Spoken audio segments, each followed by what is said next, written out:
ዛሬ የምንማማረው በባለፈው ርዕሱን ነግሬያቸዋለሁ። ርዕሱን ተናግሬ ነበር የመጣሁት ይመስለኛል እና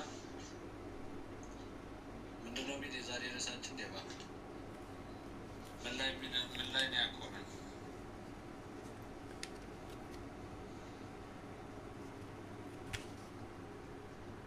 ስለ ቤተ ክርስቲያን አመሰራረት አይተን ነው ያቆምነው። ሁለት ነጥቦችን ተመልክተናል። ቤተ ክርስቲያን የምትሰራው በጳጳሱ ምክንያት ነው። ማለት ከሳቸው ፍቃድ ውጪ ቤተ ክርስቲያን መሰራት እንደማይቻል፣ ከሳቸው ፍቃድ ውጪ የተሰራች ቤተ ክርስቲያን እንደምትዘጋ፣ እንዲሁም ደግሞ በዛች ቤተ ክርስቲያን ውስጥ ስጋ ወደሙ ያቀበለ ካህን ከካህነቱ እንደሚሰረዝ፣ እንዲሁም ደግሞ አራት ነጥቦችን ተመልክተን ነው ያቆምነው።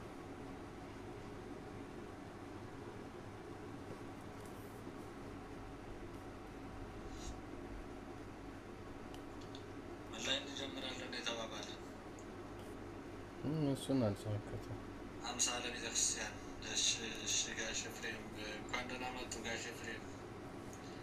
እንዴት አሉ? እንዴት ዋሉ? እሺ እናመሰግናለን። ጥሩ ነው ዴባ። ወደኋላ ያሉትን እንግዲህ ያው ሪከርድም ታደርጋላችሁ መሰለኝ በደንብ እሱ ምትባሉና አራት ብቻ አይመስልም። እዚያ ቤተክርስቲያን መስዋዕት ያለ ሊቀ ጳጳሱ ፈቃድ ከተመሰረተች መስዋዕት አይቀርብባትም። በውስጧ ቁርባን የሚያቀርበው ካህን ከክህነቱ እንዲሻር የሚለው ትክክል ነው እና ከዚያም በዘለለ አራት ብቻ አይደለም። ከዚህ ጨምሮ አንድ ብለን የጀመርን የቤተክርስቲያን የሚመሰረተው በሊቀ ጳጳስ ነው። ከአንድ በኋላ 2 3 4 5 ደናልስ ከዚያ እስከመጨረሻ እሱን በኋላ እመለሳለሁ እና ርዕሱን ብቻ እንዲነገርን የፈለጉ ስላገኘው መልሱን እሺ ዴባዬ አመሰግናለሁ ጋሽ ኤፍሬም። አምሳለ ቤተክርስቲያን በዘመነ አበው የሚለው ለዛሬ ርዕስ አድርገን እንሄዳለን የተባባልነው። ድምጼ ይሰማል? ድምጼ ይሰማል? አዎ ይሰማል መምህር። መልካም። አምሳለ ቤተክርስቲያን በዘመነ አበው አንድ ነጥብ 1 ብላችሁ ያዝ ትችላላችሁ። አዳም በዚህ ዓለም በኖረባቸው ጊዜያት በነገራችን ላይ አምሳለ ቤተክርስቲያን በዘመነ አበው በምንላቸው በዘመነ አበው የቤተክርስቲያን ምሳሌ ተብሎ የሚያዙ በዘመነ አበው ብለን ስንል በዘመነ ኦሪት ከዘመነ ኦሪቱ የነበረው በሕገ ልቡና የነበረ ማለታችን ነው። በሕገ ልቡና ዛሬ ላለችው ቤተ መቅደስ ዛሬ ላለን መስዋዕቱ ለሚከብር ስወት መሰዊያ ቅዱስ መስዋዕት ለሚከብርበት ቅዱሱ መሰዊያ አምሳል ሆነው በዘመናዊ ወይም በሕገ ልቡና የነበሩ ምን ናቸው የሚለውን በዋናነት 2 ነገሮች ነው የምናየው። በዘመነ አበው ቤተክርስቲያን ምሳሌ የምንላቸው በዘመነ አበው ከነበሩት 2 ነገሮች ብቻ እናያለን። በዚህ የምናያቸው አጽመ አዳም የሚልና የኖህ መርከብ፣ እነዚህ 2ቱን እናያለን። በዘመነ አበው ከኦሪት በፊት የነበሩ ቤተክርስቲያን ምሳሌዎች ማለት ነው እና ይሄ አዳም በዚህ በኖረባቸው ጊዜያት ሁሉ በስርዓተ ክህነትና ስርዓተ መንግስት መሰረት ዓለምን እየመራ እግዚአብሔርን ሲያመልክ ቆይቷል። እርሱ ከሞተ በኋላ የእርሱን ፈለግ የተከተሉት ልጆቹ አጽሙን እንደ ታቦት አድርገው በመያዝ በአጽሙ አማካኝነት ወደ ፈጣሪያቸው መስዋዕት ያቀርቡና ጸሎት ያደርሱ እንደነበረ ታሪክ ያስረዳል። ስለዚህ አንዱ አጽመ አዳም ነው። ለምን ከተባለ ለአማናዊቷ ቤተክርስቲያን ለአሁኗ ቤተክርስቲያን ለአማናዊቷ ቤተክርስቲያን አዳም የታቦት ምሳሌ ሲሆን አጽሙ የሚያሳርፉበት ቦታ ደግሞ የቤተክርስቲያን ምሳሌ ነው። ለአማናዊቷ ቤተክርስቲያን ማለት ነው። አዳም የታቦት ምሳሌ ሲሆን አጽሙን የሚያሳርፉበት ቦታ ደግሞ የቤተክርስቲያን ምሳሌ ነው። ይህ ሲያዝ እስከ ዘመን ነው ቆይቷል። ኖህም ወደ መርከብ ሲገባ የአዳምን አጽም ይዞ እንደገባና ያን ጊዜ የሆነ ከዚያ በኋላ ባለው የህይወት ዘመን ሁሉ መከራ ከደረሰባቸው ሰዎች ለይቶ ከብዙ መከራ የሰውረው የአባቶቹን አምላክ እግዚአብሔርን ለማስደሰት አጽመ አዳምን እንደ ታቦት አክብሮ ሰው የተሰዋበት እንደነበረ በዚህ ታሪክ ይዘት ውስጥ ዛሬ እናያለን ማለት ነው። አንዱ ይህ ነው። ማን? አጽመ አዳም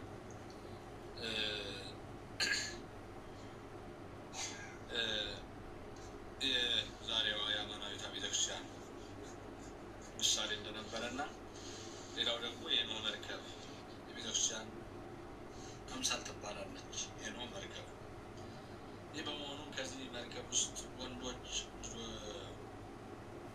ወንዶች ልደቱን በአዳም አጽም ቀኝ፣ ሴቶች ልጆቹን በግራ አድርጎ ይጸልይ እንደነበረ ዛሬ በአማናዊቷ ቤተክርስቲያን ቀኝ ወንዶች በግራ ሴቶች ይቆማሉ። ይህ ዛሬ ላለችው አማናዊት ቤተክርስቲያን ምሳሌ ነበሩት ብለን የምንይዛቸው አጽመ አዳምና የኖህ መርከብ ማለት ነው። ኖህ የሚቆምበት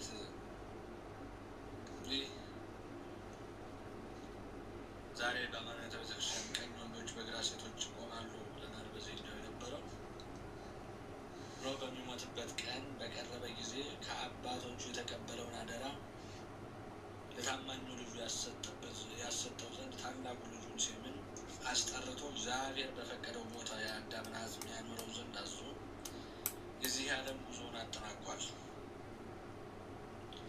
ሴምም ይህን የአባቱን አደራ በመወጣት ከእርሱ ዘር ሳይሆን ከካም ዘር የሆነውን ሰው መልከጼዴቅን አስከትሎ በመልአኩ መሪነት አጽመ አዳምን ቀራንዮ አድርሶ ተመልሷል። ያ ቦታ ቀራንዮ ወይም የቤተክርስቲያን ምሳሌ ሲሆን የአዳም አጽም ደግሞ ስላረፈበት የራስ ቅል ስፍራ ተብሎ ይጠራል። እንግዲህ በታሪክም እንደምንሰሙና ብዙ ጊዜ እንደሚባለው ቀራንዮ ተብላ የምትጠራው ቀራንዮ የምድር መካከል ወይም ደግሞ ቀራንዮ ማለት የራስ ቅል ተብሎ ነው የሚጠራው። የራስ ቅል ተብሎ ይጠራል። የምድር መካከል ተብሎ ከሚጠራበት ምክንያት አንዱ ቀራንዮን ስናስታውስ ሁልጊዜ ትዝ የሚለን በአእምሯችን የሚሳል በህሊናችን የሚቀመጥ በሀሳባችን የሚመጣ አንድ አለ። እሱም ለእኛ ብሎ የእኛን በደል እሱ ተሸክሞ የእኛን ኃጢአት እሱ ይዞ ያለ በደሉ ያለ ኃጢአቱ ስጋውን ቆርሶ ደሙን አፍስሶ ልብሱን ተገፎ እርቃኑን ሆኖ በቀራንዮ ላይ ለእኛ ራሱን ህይወት አድርጎ የሰጠንን መድኃኒዓለም ክርስቶስ ነው እናስታውሰው። ሁልጊዜ ቀራንዮ የሚለው ስም ሲነሳ በህሊናችን የሚቀመጠው በሀሳባችን የሚመጣው መድኃኒዓለም ክርስቶስ ነው። መድኃኒዓለም ክርስቶስ እርቃኑን የዋለው፣ መድኃኒዓለም ክርስቶስ ደሙን ያፈሰሰው፣ መድኃኒዓለም ክርስቶስ ስጋውን የቆረሰው፣ መድኃኒዓለም ክርስቶስ ሆምጣጤ ሐሞት የጠጣው ያን 666 ጊዜ የተገረፈው ሰውነቱን ገልጦ ያሳየው እዚህ ቦታ ላይ ነው። ቀራንዮ የራስ ቅል ተብሎ በሚጠራው ቦታ ላይ ነው እና በዚህ ቦታ ላይ ነው ለእኛ ዋጋ የተከፈለልን። ለእኛ የህይወት ዋጋ፣ የህይወት ምግብ፣ የህይወት መጠጥ የተሰጠ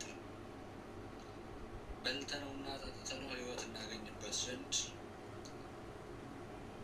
ያ በእኛ መጎምጀት ያጣነውን ክብር ይመለስልን ዘንድ ያ የተከፈለልን ዋጋ ያገኘ ነው። ደግሞ ያ የዕዳ በደላችን ሁሉ የተሻረበትና የተደመሰሰበት ሞት የጠፋበት ህይወት የተሰጠበት በዚህ ቦታ ነው ቤተ ቀራንዮ እና በዚህ ቦታ ምን ነበር ስንል የአዳም አጽም ነበረ።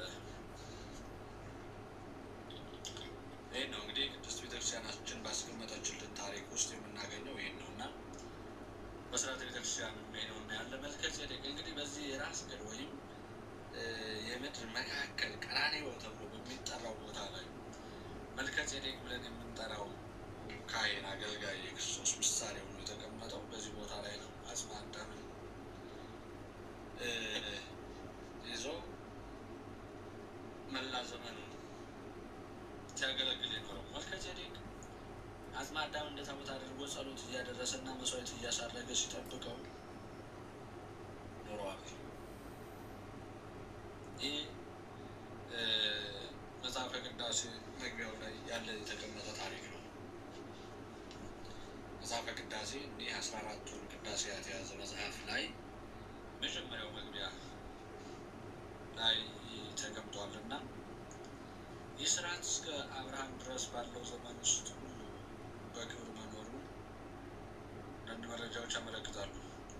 በዚህ ዘመን የነበረው መልከ ጼዴቅ በትውልዱ በክህነቱ በመስዋዕቱ የክርስቶስ ምሳሌ ነው።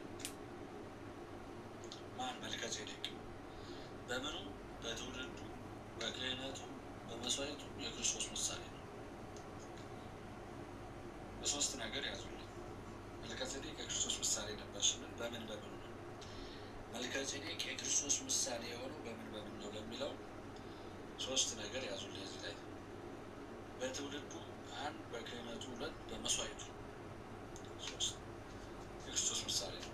መልከ ጼዴቅ በአባቱ ከነገደ ካም ከእናቱ ከነገደ ሴም ተወልዶ ክህነትንና መንግስትን ገንዘብ አድርጓል። ማን? መልከ ጼዴቅ ከማን መልከ ጼዴቅ የማን ልጅ ነው ብለናል? ከነገደ ካም በአባቱ ነገድ ሴም ተወልዶ ክህነትንና መንግስትን ገንዘብ አድርጓል።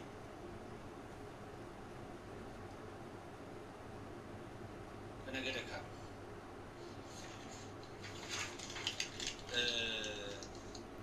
ክርስቶስ እንዲሁ ከህዝብና ከአሕዛብ በመወለድ ክህነትንና መንግስትን ገንዘብ በማድረግ ክህነትንና መንግስትን ገንዘብ በማድረግ ብቻ ሳይወሰን ህዝብንና አሕዛብን ካህናትንና ነገስታትን አድርጓቸዋል።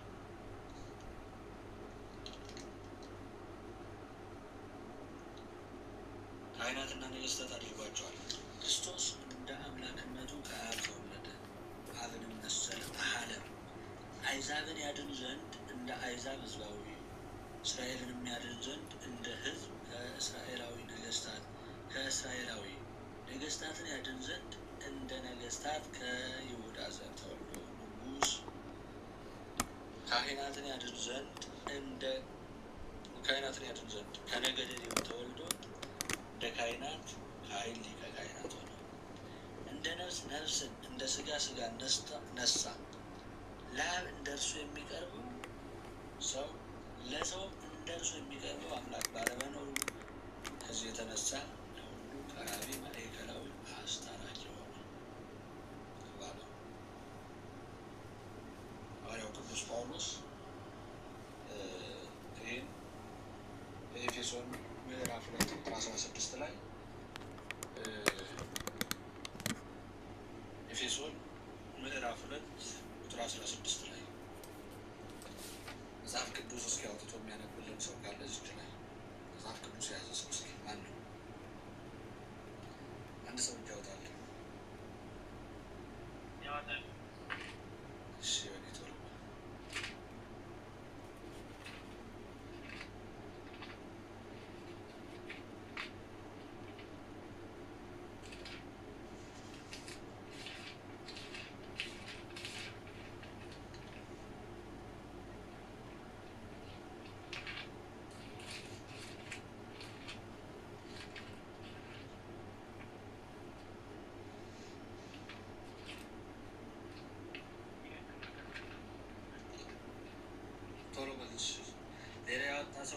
ሌላ ያወጣ ሰው ካለ ድሩ እሰጣለሁ።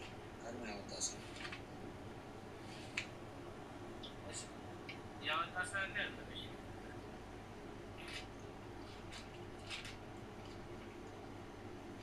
እኔ ቀድሞ ያወጣ ሰው ካለ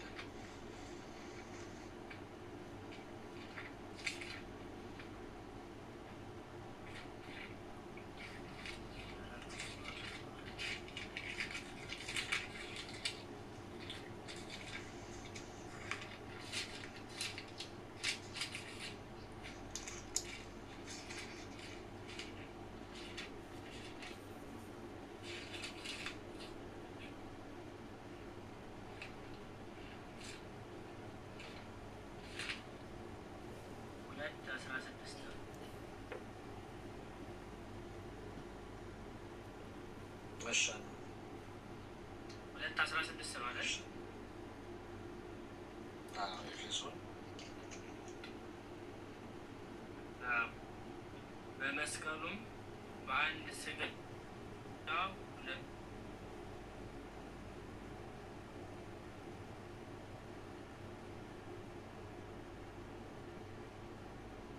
ወደ እግዚአብሔር አቀረባቸው። በእርሱም ጥልን አጠፋ። መጥቶም በረውም ሰላምን ለነበራችሁት ለእናንተም ሰላምቱ መርቶናልና ሁላችሁንም በመንፈስ ቅዱስ ወደ ሰላም ነብር እሱም ሕንፃውንም ሁሉ የሚያያይዝበት የእግዚአብሔር ቤተ መቅደስ ግን የሚያድግበት ነው። እናንተ በመንፈስ ቅዱስ የእግዚአብሔር ማደሪያ ልትሆኑ በእርሱ ታነጻችሁ። ግን የተቆራረጠ ድምፅ ነው የሰማሁት። ኔትወርክ ከኔ ይሆን አለ። ለእኔ ብቻ ነው ሌባ? እየተቆራረጠ ነበረ ዮኒ።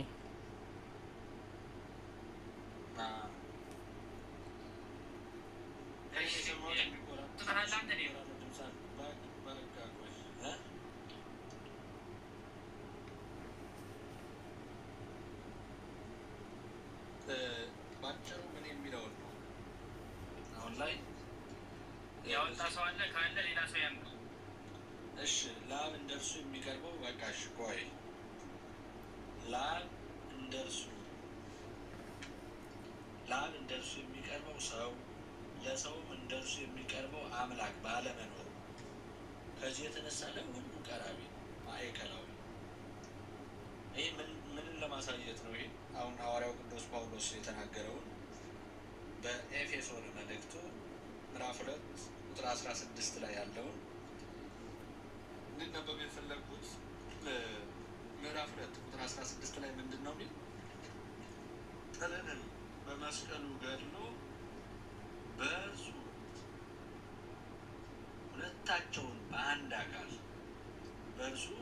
ሁለታቸውን በአንድ አካል ከእግዚአብሔር ጋር ያስታርቅ ዘንድ ነው ይላል። ሁለታቸውንም በአንድ አካል ከእግዚአብሔር ጋር ያስታርቅ ዘንድ ነው። መጥቶ ራቁታቸውን እርቃናቸውን ለነበራችሁ ለእናንተ ሰላም ቀርበው ለነበሩትም ሰላምን የምስራች ብሎ ሰበከ እና በመስቀሉ ገድሎ በእርሱ ሁላቸውን በአንድ አካል ከእግዚአብሔር ጋር ያስታርቅ ዘንድ መጥቶ ርቃችሁ ለነበራችሁ ለእናንተ። እንግዲህ ከዚህ በፊት ሰው ከእግዚአብሔር፣ እግዚአብሔር ከሰው ርቆ ነበር። ሰው ከእግዚአብሔር፣ እግዚአብሔር ከሰው ተለያይቶ ነበር። ሰው ከእግዚአብሔር፣ እግዚአብሔር ከሰው የነበረው የቅርብ ግንኙነት፣ የነበረው ቁርኝነት፣ የነበረው ክብር ርቆ ነበረ። ስለዚህ መድኃኔዓለም ክርስቶስ ጌታችን አምላካችን መድኃኒታችን ኢየሱስ ክርስቶስ ፍጹም አምላክ ሲሆን ፍጹም ሰው ነው። ፍጹም አምላክ ፍጹም ሰው፣ ፍጹም ሰው ፍጹም አምላክ፣ አምላክም ሰው ነው።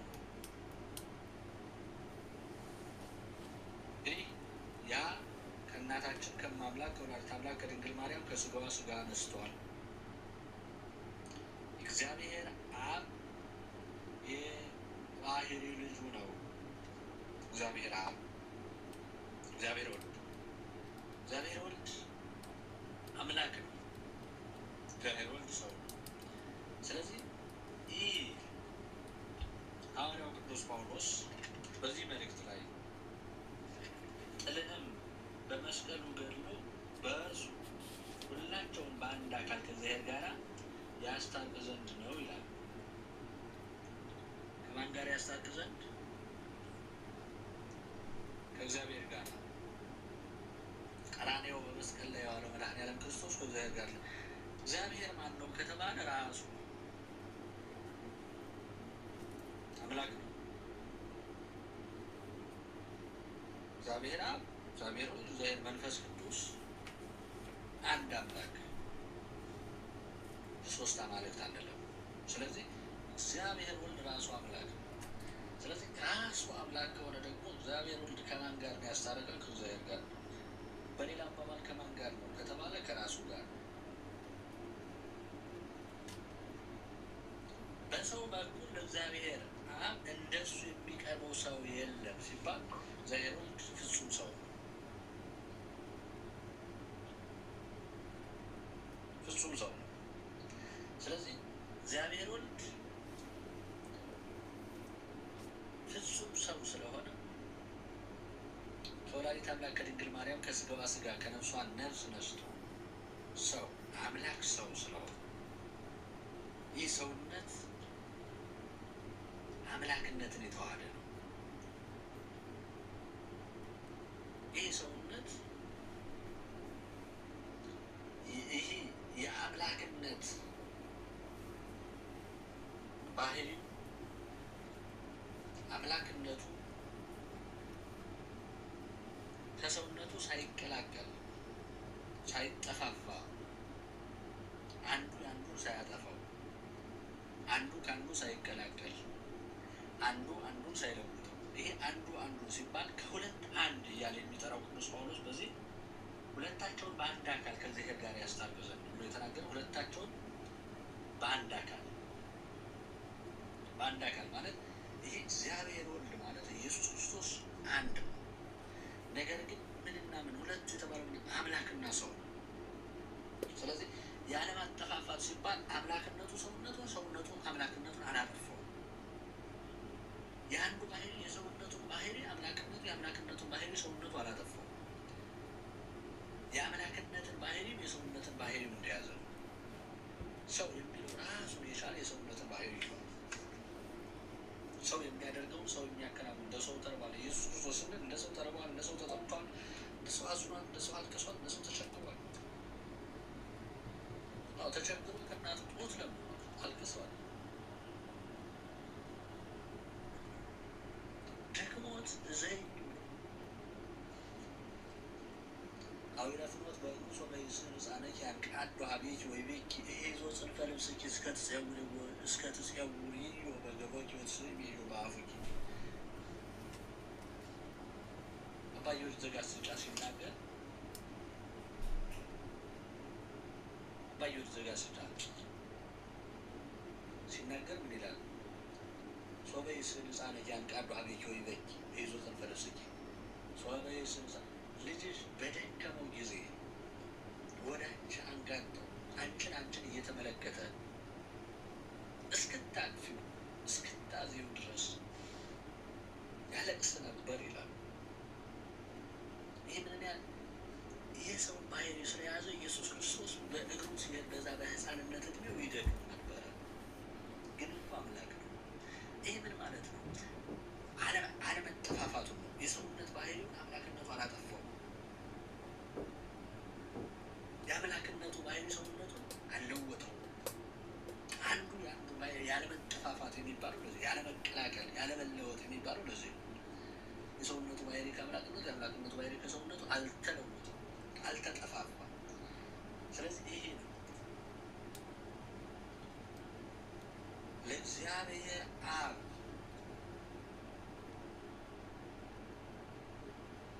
የሚቀርበው ከእግዚአብሔር ወልድ የሚቀርበው ሰውነት የለም። ከእርሱ ውጭ እንደርሱ የሚቀርበው የለም። ለምን? ፍጹም አምላክ ነው። አምላክም ሰውም የሆነ ሌላ ስለሌለ ሰውም አምላክም የሆነ ሌላ ስለሌለ፣ ስለዚህ ምን አደረገ? ሁለታቸውን በአንድ አካል ከእግዚአብሔር ጋር ያስታርቁ ዘንድ። ምን ማለቱ? ምጣቱ ለማን? ርቃችሁ ለነበራችሁ ለእናንተ ሲል ማንን ነው? እኛን የሰው ልጆች ማን ለማቅረብ? ወደ እግዚአብሔር ለማቅረብ እና በይበልጥ ይህ ማዕከላዊነት፣ አስታራቂነት የሚሉት አንዳንድ ሰዎች ይህ ማዕከላዊነትን፣ አስታራቂነትን ትርጉሙ ባልተገባ መንገድ ስለሚረዱት ነው። ይህ እንዲያው የበታችነትን፣ የልመናን፣ ዝቅ ብሎ የመማለድን፣ ዝቅ ብሎ የመለመንን ልክ ከሌላ የሆነ ነገር እንደሚፈልግ አድርጎ እንደሚለምን ሌላ ሰጭ እንዳለ ኢየሱስ ክርስቶስ ማዕከላዊ ነው ስንል፣ ኢየሱስ ክርስቶስ አስታራቂያችን ነው ስንል፣ ኢየሱስ ክርስቶስ ማዕከላዊነቱን አስታራቂነቱን ስንናገር እንዴት ነው ከተባለ ይህ ለእግዚአብሔር ቅርቢያው ይህ ምን ማለት ነው? ያስታረቀን ከራሱ ጋር ራሱ ማን ነው? እግዚአብሔር። ሰው ከማን ጋር ተጣልቶ ነበር? ከእግዚአብሔር ጋር። ስለዚህ ተጣልቶ የነበረውን ሰው ምን አድርጓል ከተባለ አስታርቋል።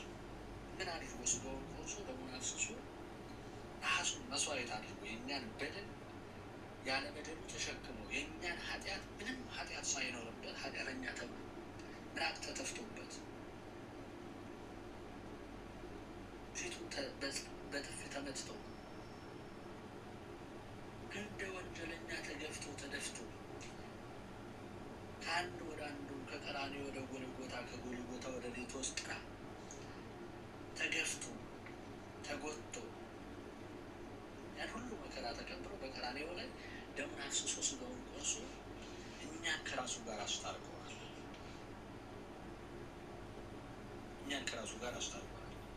እና ለዚያ ነው አንዳንድ ሰዎች ትርጉሙ በማይገባ ዝቅተኛ አማላጅ አድርገው ወስዱታል።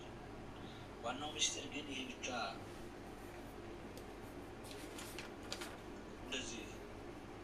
እንደዛ ብለው በጎደልና በጠመመ የሚረዱት አስተሳሰብ ስላለ አሁን ይህ የሐዋርያው ቅዱስ ጳውሎስን መልእክት የጠቀስኩላቸው ለዚህ ነው። በመስቀሉ ገድሎ በእርሱ ሁለታቸውን በአንድ አካል ከእግዚአብሔር ጋር ያስታርቅ ዘንድ ብሎ አምላክነትና ሰውነትን ፍጹም አምላክ ፍጹም ሰው ብለን ስለምንናገረው ስለ አምላካችን ስለ መድኃኒታችን ስለ ኢየሱስ ክርስቶስ ነውና ይሄን ነው በዋናነት አሁን መልከጼዴቅ ከሌዊ በፊት ተነስቶ ክርስቶስ በመረጠው ስንዴና ወይን አመስግኗል። የሰው ልጅ ዘመን 120 ዓመት በሆነው በነበረበት ዘመን ከ1000 በላይ ዘመን አስቆጥሯል። ማን? መልከጼዴቅ። በመጨረሻ ሁኔታውን ሳይታወቅ ቀርቷል። ያው መልከጼዴቅ የክርስቶስ ምሳሌ ተብሎ የሚነገር ነው። ለዘመኑ ጥንት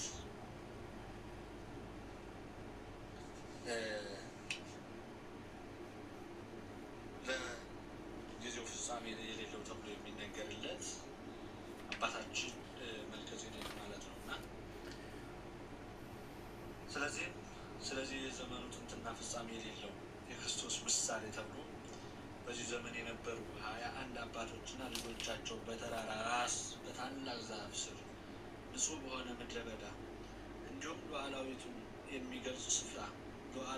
የሚገልጽ ስፍራ አምልኮቱን ይፈጽም ነበር። አብዛኛውን ጊዜ ከእህል፣ ስንዴ፣ ከእንስሳት በግ፣ ላም፣ ፍየል ይሰዋ ነበር። እንግዲህ በዘመነ ብሉይ የነበረ በዚህ በአባቶቻችን በዘመነ አበው ወይም በሕገ ልቡና በነበረው ዘመን የነበረ አባታችን፣ ነገር ግን ዛሬ እኛ የምንሰዋው መስዋዕት ቀድሞ የሰዋ የነበረ የሐዲስ ኪዳን ተምሳሌቱ የሚጠቀሰው ብዙ ጊዜ መልከጼዴቅ እና የክርስቶስ ምሳሌ ተብሎ የሚነሳበትን እንደነገርኳችሁ በሶስት ነገር የተቀመጠ የአዳም አጽም የራስ ቅል ተብሎ በተቀመጠ በዚያ ቦታ ላይ ሰዋ መስዋዕት ያቀርብ የነበረ መስዋዕቱም ደግሞ በስንዴና በወይን ያሳርግ የነበረ ንጹሕ ደግና ጻድቅ አባት ተብሎ የሚጠራ አባታችን መልከጼዴቅ ነው እና ለሐዲስ ኪዳንም ምሳሌ ሆኖ የሚመጣው ከዚህ አንጻር ነው። ያሳርግበት የነበረው መስዋዕት በስንዴና በወይን ስለነበረ ነው እና እንግዲህ እነዚህ የኖህ መርከብና አጽመ አዳም የቤተክርስቲያን የአሁኗ የአማናዊቷ ቤተክርስቲያን ምሳሌ ተብሎ ይጠራሉ። ይህ በማን ነው ከተባለ በዘመነ አበው። ይህ ማለት በሕገ ልቦና በነበረው ሕግ ማለት ነው። የተሰማችሁ ነው?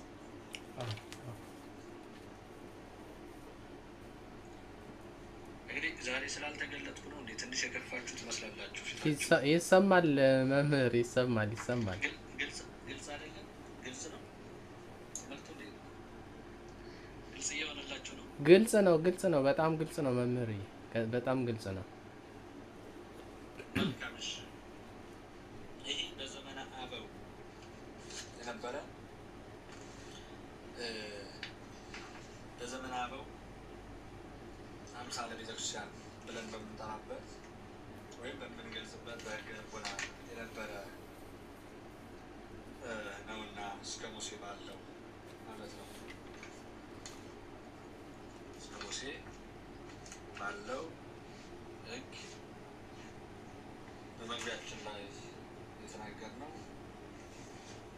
አምሳለ ቤተክርስቲያን በዘመነ አበው ያለው ነው። አምሳለ ቤተክርስቲያን በዘመነ ኦሪት ነው ያለ ነው።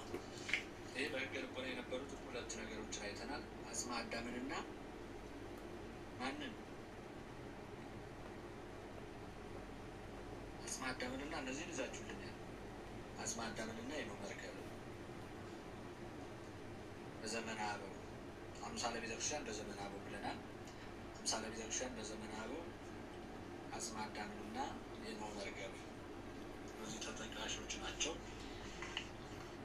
እነሱን በትንሹ አይተናል። እንግዲህ አምሳለ ቤተክርስቲያን በዘመነ ኦሪት፣ ይህ ደግሞ በዘመነ ኦሪት የቤተክርስቲያን ምሳሌ ማለት ነው። ያ በአባቶቻችን ዘመን በሕገ ልቡና አምሳለ ቤተክርስቲያን ነበር። አሁን በዘመነ ኦሪት የቤተክርስቲያን ምሳሌ ማለት ነው።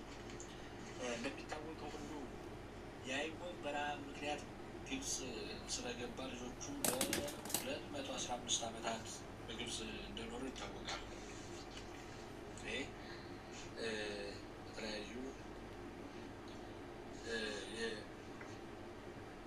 የታሪክ መጻሕፍቶቻችን የተቀመጠ እስራኤላውያን ወይም ዕብራውያን ብለን የምንጠራቸው የአብርሃም ይስሐቅን ወለደ። ይስሐቅ ያዕቆብን። እኒህ የያዕቆብ ልጆች 12ቱ ነገድ ማለት ነው።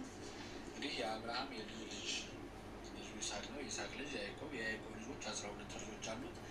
እኒህ ያዕቆብ እስከ 12 ልጆቹ ወደ ግብፃውያን በረሃብ ምክንያት ተሰዶ ነበረ። እንግዲህ በዚያ ውስጥ የኖሩት እኒህ የያዕቆብ ልጆች ደግሞ ለ215 ዓመታት ነው። ለ215 ዓመታት በዚህ በግብፅ በባርነት ዘመን ኑረዋል እና ይህን ዓመታት ከዚህ ዘመን በኋላ የጌቶች ጌታ የሆነው አምላክ በኃይል ከፍሎ ጠላት ገድሎ ወደ ሀገራቸው ሊመራቸው በወደደ ጊዜ ሙሴን በደብረ ሲና ጠርቶ ባየው ራእይ፣ ሙሴ ባሳየው ራእይ ማለታችን ነው አይነት ስራ ይሰራ ነበረ። ደብተራ ብርሃንን እንግዲህ በዚህ ለሙሴ ባሳየው ላይ ማለት ነው ደብተራ ብርሃንን አሳየው። እርሱም በዚያች አምሳል ደብተራ ኦሪትን ሰራ። በዚህ ጊዜ የአምልኮ ቦታ ፍጹም የተወሰነ ሆኖ ለስርዓተ ቤተክርስቲያን መነሻ የሚሆን ስርዓተ ደብተራ በትክክል ተጀምሯል። እንግዲህ ይህ የተጀመረው በሙሴ ዘመን ስለሆነ ደብተራ ኦሪት የተጀመረው ወይም ደግሞ የመጀመሪያ የኦሪት በዘመነ ኦሪት የቤተክርስቲያን ምሳሌ የምንላት ኦሪት የተጀመረችው በሙሴ ዘመን ነው። ደብተራ ብርሃን ሰማያዊት መቅደስ ለደብተራ ኦሪት መቅደሰ ኦሪት ምሳሌ እንደሆነች ሁሉ ለቤተክርስቲያን አመሰራረትና ለስርዓተ ቤተክርስቲያን አደረጃጀት መነሻው ደብተራ ኦሪትና ስርዓተ ደብተራ ናቸው። እዚህን በደንብ ያዙልን። ደብተራ ኦሪትና ስርዓተ ደብተራ ናቸው። ለምን? ለቤተክርስቲያን አደረጃጀት መነሻቸው ደብተራ ኦሪትና ስርዓተ ደብተራ ናቸው። ደብተራ ኦሪትና ስርዓተ ደብተራ እንግዲህ በመነሻችን በዚያ በዘመነ አበው ያልነው 1.114 ላይ ደብተራ ብርሃን። አሁን ስለ ደብተራ ብርሃን ነው የምናየው። ይህ በማን በሙሴ ዘመን የተመሰረተችው ደብተራ ብርሃን በሶስቱ ዓለመ መላእክት በኤረር በራማ በኢዮር በራማ በኤረር በቅደም ተከተላቸው በኢዮር በራማ በኤረር የሚኖሩ 10 9 7 ማድረጋት ያሏቸው የቅዱሳን መላእክት ከተማ ናቸው። እነዚህ ቅዱሳን መላእክት ከተማ እንግዲህ ደብተራ ብርሃን የምንላቸው በሶስቱ ዓለመ መላእክት የምትመሰል ናት፣ የምትታይ ናት እና አሁን የቤተክርስቲያን ስርዓት በቤተክርስቲያን ውስጥ የሚከናወኑት የሚፈጸሙት የሚደረጉት ስርዓቶች ወይም በዚህ በቤተክርስቲያን የሚደረገው ሰማያዊት ናት። ቤተክርስቲያን የሚለው በሰማይ ያለች፣ በሰማይ የጸናች፣ በሰማይ የተመሰረተች። በሰማይ ስንል ቅዱሳን መላእክት ባሉባት በቅዱሳን መላእክት ያለች ማለታችን ነው እና እነዚህ ሶስቱ ደግሞ ኢዮር ራማና ኤረር ብለን የምንጠራቸው የመላእክት ከተሞች ናቸው። መላእክት የሚኖሩባቸው የመላእክት ከተሞች ናቸው ሶስቱ ከተማዎች እና ይህችን በዋናነት ደብተራ ብርሃን ወይም ደብተራ ኦሪት ብለን የምንጠራት ደብተራ ማለት ድንኳን ማለት ነው። እንግዲህ በሙሴ ዘመን እስከ ዳዊት እስከ ሰሎሞን ድረስ ነው እንጂ ቤተ መቅደስ የተሰራላት በሶሎሞን ዘመን ነው። በዳዊት ዘመን እንኳን በድንኳን ነበረ የምትገለገለው። ያው ደብተራ ብርሃን ተብላ ነው የምትጠራ፣ የብርሃን ድንኳን ማለት ነው። ይሄ እግዚአብሔር የሚከብርባት፣ እግዚአብሔር የሚወርድባት፣ ሰውና እግዚአብሔር የሚገናኙባት ቦታ ናት። እች ቦታ እና በብርሃን የተሞላች፣ በብርሃን የተከበበች፣ በብርሃን የታጠረች ናት። ስለዚህ እነዚህ ደግሞ ያ የሶሎሞን ቤተ መቅደሱን እስኪሰራ ድረስ ይህች ደብተራ ኦሪት 3 ክፍል ያላት። ዛሬ ቤተክርስቲያን የምትሰራው በእሷ አምሳል ቅድስት፣ መቅደስና ቅኔ ማኅሌት የሚባሉ 3 አሏት። ስለዚህ ይህች በዚህ በደብተራ ኦሪት እኒህ ሁሉ ነበሩ ማለት ነው። ደብተራ ብርሃን በምንለው በደብተራ ብርሃን። ይህ ደግሞ በምን አምሳል ነው ከተባለ በሶስቱ የመላእክት ከተማ። ይህ መነሻው ከሰማይ ነው። ከምን ከሰማይ? ከዚህ ከመላእክት ከተማ። እነማን ናቸው የመላእክት ከተማ? እነዚህ ሶስቱ አሁን የጠቀስናቸው ሶስቱ የመላእክት ከተማ ናቸው። በኢዮር በራማ በኤረር የሚኖሩ መላእክት ያሉባት፣ ሁልጊዜ የሚከብርባት፣ ቅዱስ ቅዱስ እየተባለ ያለማቋረጥ የሚመሰገንባቸው ከተማዎች፣ ያለማቋረጥ ሁልጊዜ እግዚአብሔር የሚመሰገንባቸው ናቸው። በዚህች ደብተራ ኦሪት ማን ይመስል? እግዚአብሔር ያለማቋረጥ 24 እግዚአብሔር ይመሰገንባታል። ይቺ ቤተክርስቲያን ምሳሌ ዛሬ ሲቸኛዋ ቤተክርስቲያን ማን ይከብርባታል? ማን ይመሰገንባታል? እግዚአብሔር። ሁልጊዜ እግዚአብሔር ይመሰገንባታል። ሁልጊዜ እግዚአብሔር ይመሰገንባታል። እንግዲህ ባለቆች የተከፋፈሉት እነዚህ በነገድ በከተማ ተከፋፍለው የሚኖሩት ቅዱሳን መላእክት የሚኖሩባት ከተማ ናት።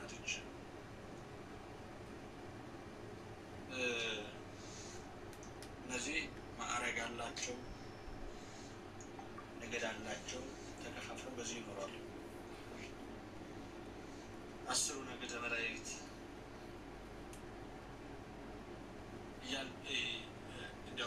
የስልጣን 10 የስልጣን ማዕረግ ስላላቸው 99 ነገደ መላእክት ስንል ደግሞ ተከፋፍለው የተቀመጡበት ነገድ ስላላቸው ቅዱሳን መላእክት የምንጠራበት ራሱ የሆነ አጠራር አላቸው። ባለቆች ስንከፍላቸው የምንከፍልባቸው መንገድ ነው እና በዋናነት ግን ይህን ብዬላችሁ ልለፍና በኢዮር በራማ በኤረር የሚኖሩ 10 9 7 ማድረጋት ያሏቸው በነገድ 10 የሆኑ ሰማያውያን ካህናት አሏቸው።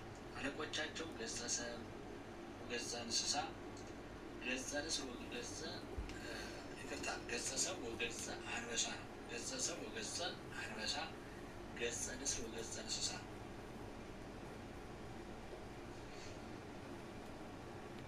ብለን እነዚህ ገጸ ሰብ ወገጸ አንበሳ በሰው በአንበሳ በንስር በእንስሳ የሚመሰሉ እነዚህ አራቱ ኪሩቤል ብለን ጸወርተ መንበሩ 40ቱ ኪሩቤል ጸወርተ መንበሩ ለእግዚአብሔር የምንላቸው እዚህ ኢሳይያስ በትንቢቱ ላይ ምዕራፍ 6 ላይ የገለጻቸው ማለት ነው። ነብዩ ኢሳይያስ በምዕራፍ 6 ላይ የገለጻቸው ናቸው። እነዚህ እያንዳንዳቸው 6 ክንፍ ያላቸው እና የእነዚህ ከሳጥናኤል ጀምሮ አለቆች አላቸው። ሳጥናኤል፣ ሚካኤል፣ ገብርኤል፣ ሩፋኤል፣ ሱሪያል፣ ሰላትያል፣ ሰዳክያል፣ አናንኤል፣ ኤልናኤል እያልን የምንጠራቸው እነዚህ አለቆቻቸው ናቸው። እነዚህ ደግሞ 10 ነገድ እያለ ስንጠራቸው 10 ነገድ በእነዚህ በሶስቱ ከተማዎች ተከፋፍለው የሚኖሩበት ነገዳቸው ነው። 10 ነገድ ብለን የምንጠራቸው 10 ነገድ 10 ነገደ መላእክት የምንላቸው በኢዮር የሚኖሩ 4 ነገድ ማለት ነው። ሱራፌል፣ ኪሩቤል፣ አጋዕዝት፣ ኃይላት የምንላቸው እነዚህ 10 ነገድ 10 ነገደ መላእክት የምንላቸው በኢዮር የሚኖሩ 4 ነገድ አሏቸው። አንዱ ነገድ ሱራፌል፣ ሁለተኛው ነገድ ኪሩቤል፣ ሶስተኛው ነገድ አጋዕዝት፣ አራተኛው ነገድ ኃይላት የምንላቸው እነዚህ 4 ነገድ ያሏቸው በአንዱ ከተማ ውስጥ ይኖራሉ። እሱም ደግሞ በኢዮር ውስጥ ይኖራሉ። በኢዮር የሚኖሩ 4ቱ ነገድ ማን የማን ነገድ? የሱራፌል፣ የኪሩቤል፣ አጋዕዝት፣ ኃይላት ብለን የምንጠራቸው። እሺ በሁለተኛው ነገድስ በራማ የሚኖሩ 3ቱ ነገድ አርባብ፣ መናብርት፣ ስልጣናት የምንላቸው 3ቱ ነገድ አርባብ፣ መናብርት፣ ስልጣናት ይህ በራማ የሚኖሩ ናቸው። በሁለተኛው ከተማ በሶስተኛው ውስጥ በኤረር የሚኖሩ ደግሞ አሉ። በኤረር የሚኖሩት 3 ነገድ አሉ። ሊቃናት፣ መኳንንት፣ መላእክት ብለን ቆጥረን የምንጠራቸው ናቸው። እነዚህ በኤረር የሚኖሩ 3ቱ ነገድ ሊቃናት፣ መኳንንት፣ መላእክት። ሊቃናት፣ መኳንንት፣ መላእክት እነዚህ በየት የሚኖሩ? በኤረር። በአጠቃላይ እነዚህ 10 ነገድ ያላቸው በ3ቱ ከተማዎች አንዱ በመጀመሪያው ከተማ ብለን በጠራ ነው በኢዮር 4ቱ ነገድ ይኖራሉ። እነሱ ማን? ሱራፌል፣ ኪሩቤል፣ አጋዕዝት፣ ኃይላት። በራማ 3 የሚኖሩ 3ቱ ነገድ አሉ። ማን? አርባብ፣ መናብርት፣ ስልጣናት። በኤረር የሚኖሩ 3ቱ ነገድ አሉ። ማን? ሊቃናት፣ መኳንንት፣ መላእክት ብለን የምንጠራቸው እነዚህ በ3ቱ ዓለመ መላእክት የሚኖሩ በ10 ነገድ የሚጠሩ ይህ ነገዱን የሚመሩት የነገዱ ኃላፊዎች ስም ነው። አጠቃላይ በዚያ ነገድ ውስጥ የአንዱ ስሙ ለምሳሌ ሁለቱን ላሳያችሁና የአንዱ ለብቻው አሁን ሱራፌል፣ ኪሩቤል ብለን ጠርተናል። በመጀመሪያ ሱራፌል፣ ኪሩቤል አንዱን ለመጥራት ስንፈልግ በእነዛ መካከል ማለት ሱራፌ ወይም ኪሩብ ብለን እንጠራው። ሱራፌል፣ ኪሩቤል ግን የዛ የነገዱ ስም ነው። ሱራፌል ማለት ብዙ ነው። ኪሩቤል ማለት ብዙ ነው። ለብዙ መላእክት የሚገለጽ ነው። ይህ ማለት የምን የአንዱ ነገድ መላእክት የአንዱ ነገደ መላእክት በአንድ ነገድ ውስጥ ያሉት በአንዱ ነገድ ኃይላት ምናምን ብሎ አብዝተን እንደምንናገር ብዙ ጊዜ ሱራፌል፣ ኪሩቤል ብለው ልጆቻቸውን ሰዎች ስም ሲያወጡ እናያለን። ይህ ማለት ግን የአንድ ሰው ስም አይደለም፣ የብዙ መላእክት ስም ማለት ነው። የአንዱ ነገድ ሱራፌል ስንል የአንዱ ነገደ መላእክት ስም ነው። ኪሩቤል ስንል ደግሞ የአንዱ ነገደ መላእክት ስንል አጠቃላይ በነገራችን ላይ ጽፍር ቁጥር የሌላቸው ናቸው። ያው በነገድ ያው ለምሳሌ እንደ ምሳሌ ልስጣችሁና እንደ ምሳሌ ብላችሁ የፍጥረታትን ቁጥር ስንገልጽ ምንድን ነው የምንለው? 22ቱ ስነ ፍጥረታት ነው የምንል አይደለም? 22ቱ ስነ ፍጥረታት። ነገር ግን በአንዱ ስነ ፍጥረት ውስጥ 22 ስነ ፍጥረታት ብለን 1 2 ብለን እንጠራለን። አንዱ ብቻ ግን ተቆጥሮ አያልቅም። ምን ስለሆነ? ብዙ ስለሆነ። ነገደ መላእክት ደግሞ ከዚህ የባሰ ነው፣ ከዚህ የበለጠ ነው። አሁን የመላእክት ቁጥራቸው ፈጽሞ ስለማይታወቅ አንድ ጊዜ ነው የተፈጠሩት። አይበዙም፣ አይባዙም፣ አይቀነሱም፣ አይበዙም። ያው ያ የነበራቸው ቁጥር አይቀንስም፣ ያ የነበራቸው ቁጥር ደግሞ አይጨምርም ማለት ነው። እግዚአብሔር አንድ ጊዜ የፈጠራቸው ለዘላለም አኖራቸው፣ እስከ ዘላለም ይቆያሉ። በዚያ መካከል ነው አንዱ ነገር የምን ከነሱ ከዚህ በዚህ በ10ሩ ከተማ ባሉ ይሄ በመጀመሪያ በመግቢያችን ላይ ሳጥናኤል ብለን እንደጠራ ነው የእሱ ነገድ ብቻ ነው በዚያ ተከፍሎ የወጣውና ሌሎቹ በዚህ በ10 ነገድ ያሉት በ10ሩ ነገደ መላእክት የሚገለጹ እነዚህ ቅዱሳን መላእክት መኖሪያ ናቸው። እነዚህ 3ቱ ከተማዎች ማለት ነው። እንግዲህ ከዚህ ሌላ ዲያብሎስ ሳይቆጠር ማለት ነው። ነገደ መላእክት 9 ሲሆኑ ደግሞ ላሳያችሁ። 9 ሲሆኑ ላሳያችሁ። ይሄ ቅዱሳን መላእክት ከ10ሩ መካከል አንዱ ጠፋ እንላለን አይደለም? ይህን ላሳያችሁ ነው። ከ10ሩ መካከል ግራ እንዳትጋቡ፣ ግራ እንዳላጋባችሁ ብዬ ነው እያልኩ ያለው። ግልጽ ነው? አዎ፣ ከ10ሩ ነገድ መካከል አንዱ ወጣ እንላለን። ማን? ዲያብሎስ።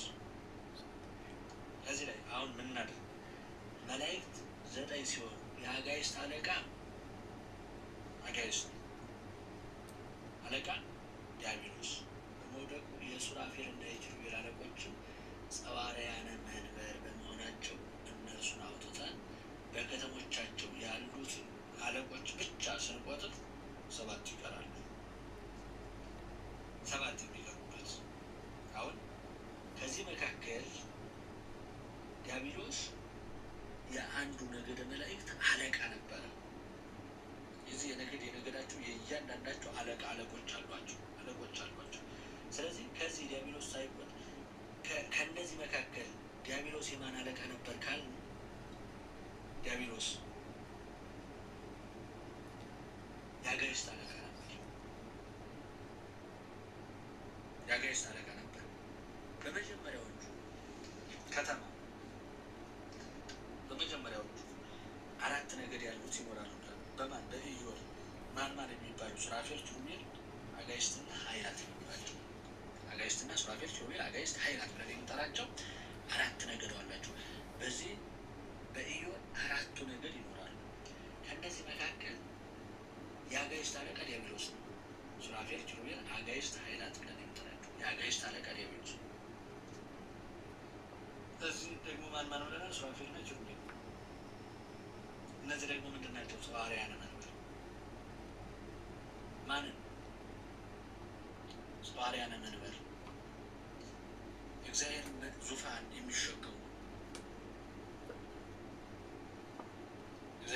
የሚሸከሙ ኪሩቤልና ሱራፌል በሌላ ምሳሌ ደግሞ የዲያቆናትና የካህናት ተብለው የሚጠሩ ናቸው። እነርሱን አውጥተን በከተሞቻቸው ያሉትን አለቆች ብቻ ስንቆጥር 7 ይቀራሉ። ማንንና ማንን? ሱራፌልንና ኪሩቤልን። አንዱ ደግሞ ይሄ ማን ነው? የአጋዕዝት አለቃ የሆነውን ዲያብሎስ ነው። 10 ብለን ከጠራናቸው መካከል ከእነዚህ መካከል ቅድም ብያቸዋለሁ 10 9ና 7 በመግቢያ ላይ ብያለሁ። ይህን ልገልጽላችሁ ነው።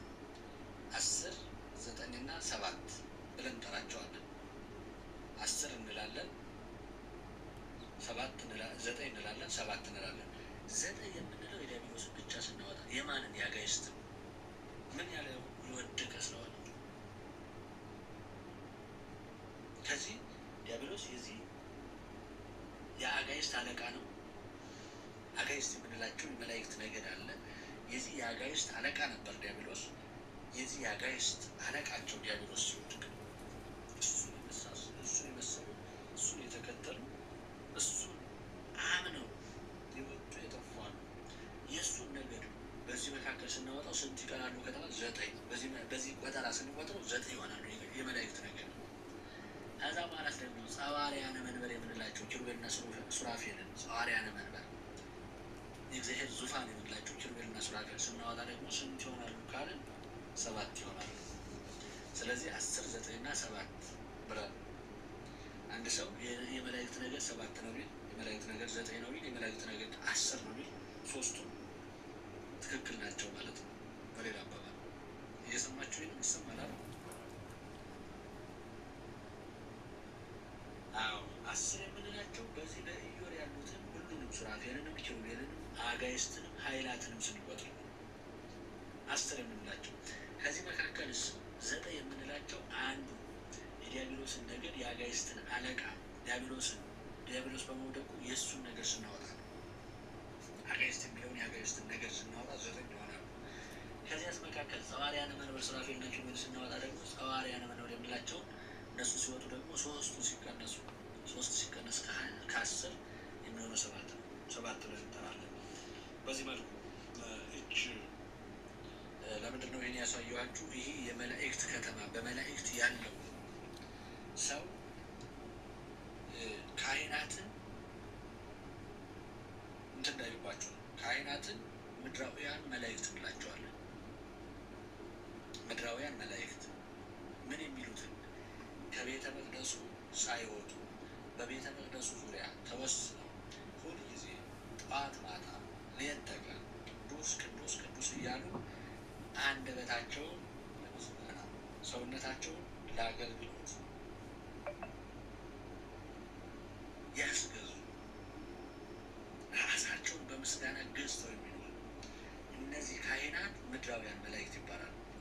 በምን የሚኖሩትም በዚህ በሶስቱ ከተማ በኢዮር በራማ በኤረር የሚኖሩት ከተማ።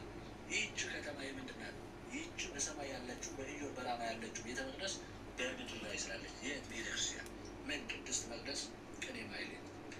እነዚህ ምሳሌዎች የመጡት ከላይ ከሰማይ ነው። የቤተክርስቲያን ህንፃ የቤተክርስቲያን አመሰራረት ከምድር አይደለም ከሰማይ ነው ስንል ከሰማይ የሰጠንን እግዚአብሔርን ብቻ እያነሳን አይደለም። መሰረቱ ራሱ በመላእክት አኗኗር በመላእክት ህይወት ያለው ያንን ነው በምድር ላይ የመሰረተልን አምላካችን እግዚአብሔር በምድር ላይ ያቆመልን። ስለዚህ ዛሬ በምድር ላይ እኛ የምንገለገልባት እግዚአብሔርን የምናገኝባት እግዚአብሔርን የምናመሰግንባት ቤተ መቅደስ በላይ በሰማይ አለች። የትኛው? በመላእክት ከተማ በኢዮር በራማ በኤረር አለ። ኢዮር ራማ ኤረር የዚህ የቤተ መቅደስ የቅድስት ቅኔ ማኅሌት ምሳሌ ነው። ደብተራ ኦሪትም አሁን እያየን ያለ ደብተራ ኦሪትም እንደዚሁ አደባባይ ምን ቅድስተ ቅዱሳን እነዚህ ደብተራ ኦሪት የመጀመሪያው አደባባይ ይባላል። ከዛ ቅድስት ይባላል። ከዛ ደግሞ ቅድስተ ቅዱሳን የሚባሉ 3 ክፍሎች አሉት። ደብተራ ኦሪት አሁን እያየን ያለ ነው። ደብተራ ኦሪት ናት። ደብተራ ኦሪት ምን ይባላሉ? አደባባይ ይባላል፣ ቅድስት ይባላል፣ ቅድስተ ቅዱሳን። አደባባይ፣ ቅድስተ ቅዱሳን የሚባሉ 3 ክፍሎች ሲኖሯት በእነዚህ ክፍሎች ውስጥ የሚገለገሉባቸው 9ና 7 ማዕርጋት አሏት።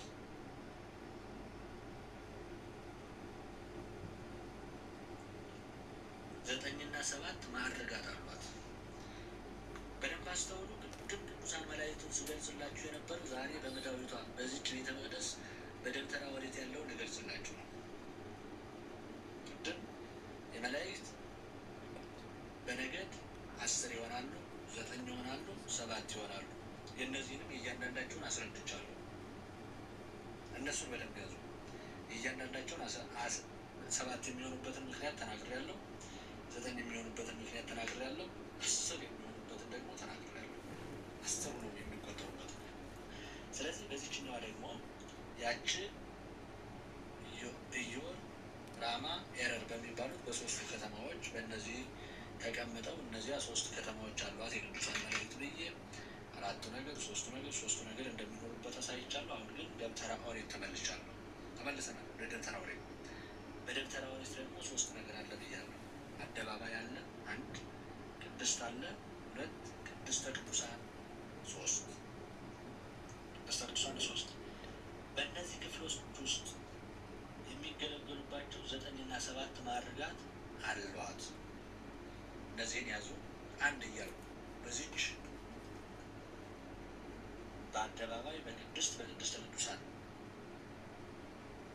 በማን በደብተራ ኦሪት የሚደረጉትን ማዕርጋት ከ1 እስከ 7 ዘረዝራለሁ። 7 ማዕርጋት አሏት። እነዚያ በኢዮር በራማ በኤረር 7ቱ ማዕርጋት አሳይቻለሁ። ከ10 3 ሲቀነስ ምን ሲቀነስ የዲያብሎስ የሚመራው ነገድ መናብርት የምንለው ጸወርተ መንበሩ ኪሩቤልና ሱራፌል 3 ነገር ሲቀነስ 7 ይሆናሉ። በዚህ በ7ቱ ምሳሌ በደብተራ ኦሪት ደግሞ 7 ማዕርጋት አሉ። አንደኛ ማዕርግ በምን በአደባባይ በቅድስተ ቅዱሳን የሚሰጠው ማዕርግ የመጀመሪያው ስልጣነ ሙሴ። አንደኛው ስልጣነ ሙሴ የዚህ የስልጣነ ሙሴ ማለት ነው መቀባት ማለት ነው። ስልጣነ ሙሴ መቀባት ነው። ሁለተኛው ስልጣነ አሮን ማስተስረይ ነው። ስልጣነ ሙሴ መቀባት አለ። ስልጣነ አሮን ማስተስረይ ስልጣነ አሮን ማስተስረይ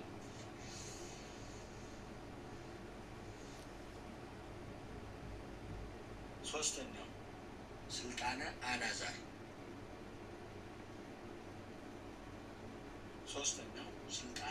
አልዓዛር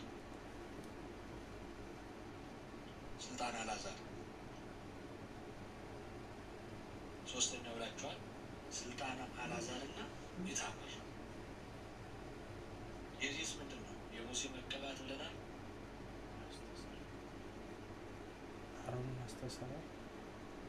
የአሮን ማስተስረይ ብለናል። ስልጣነ አልዓዛርና ኢታምር ደግሞ ማረድ ማወራረድ። ስልጣነ አልዓዛርና ኢታምር ማረድ ማወራረድ።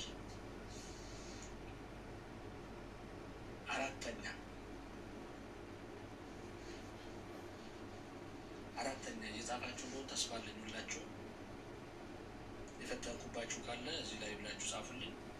አራተኛ ስልጣነ አብዩድና ናዳ። ስልጣነ አብዩድና ናዳ።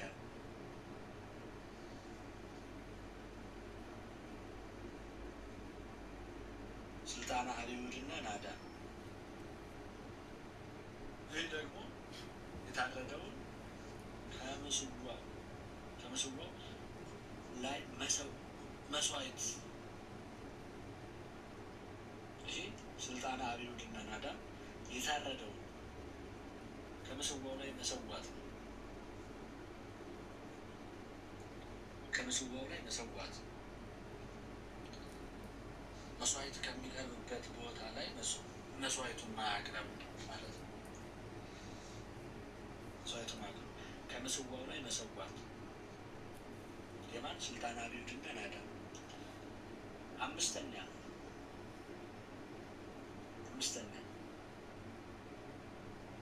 ስልጣነ ደቂቀ ሜራሪ። ስልጣነ ደቂቀ ሜራሪ ታቦተ ጽዮንን መጠበቅ መሸከም ነው ይችላል።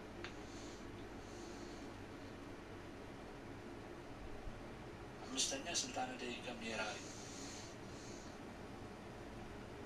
አምስተኛ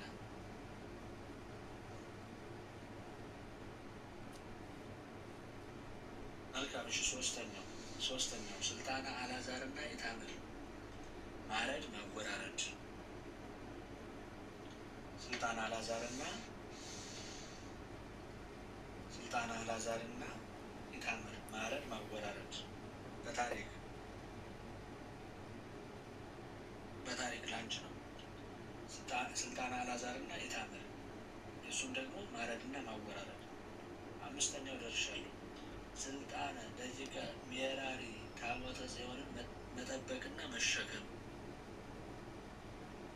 አራተኛ ያልጻፋችሁ ካላችሁ ስልጣነ አብዩድና ናዳብ የታረደውን ከምስዋው ላይ መሰዋት።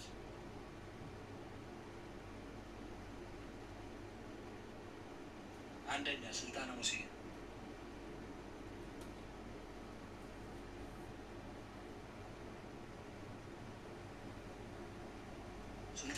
መቀባት ብያለሁ። አንደኛው ስልጣነ ሙሴ መቀባት።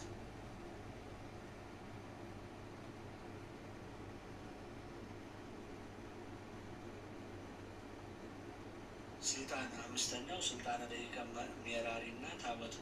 ስልጣነ ደቂቀ ሜራሪ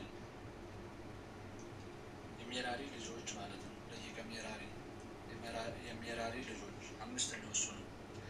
ስልጣነ ደቂቀ ሜራሪ አምስተኛው። ሳራ ስልጣነ ደቂቀ ሜራሪ ታቦተ ጽዮንን መጠበቅ መሸከም።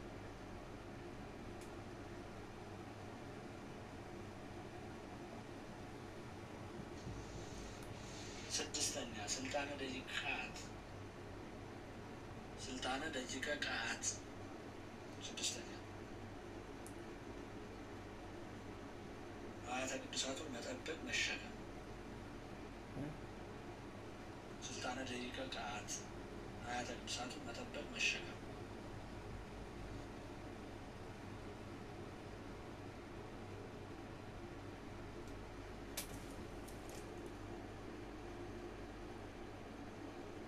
ስልጣነ ደቂቀ ቀዓት ንዋያተ ቅድሳቱን መጠበቅ መሸከም።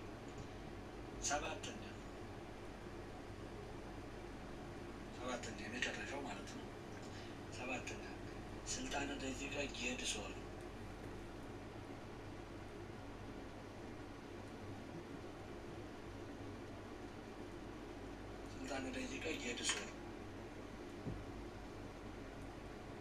ሰባተኛ ስልጣነ ደቂቀ ጌድሶን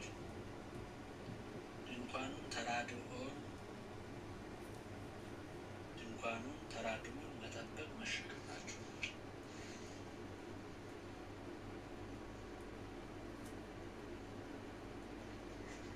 ድንኳኑን ተራድኦን መጠበቅ መሸከም ናቸው። ሰባተኛ ይህን ስማቸው። ሰባተኛ ስልጣነ ደቂቀ ጌድሶን ድንኳኑን ተራድኦን መጠበቅ መሸከም ናቸው።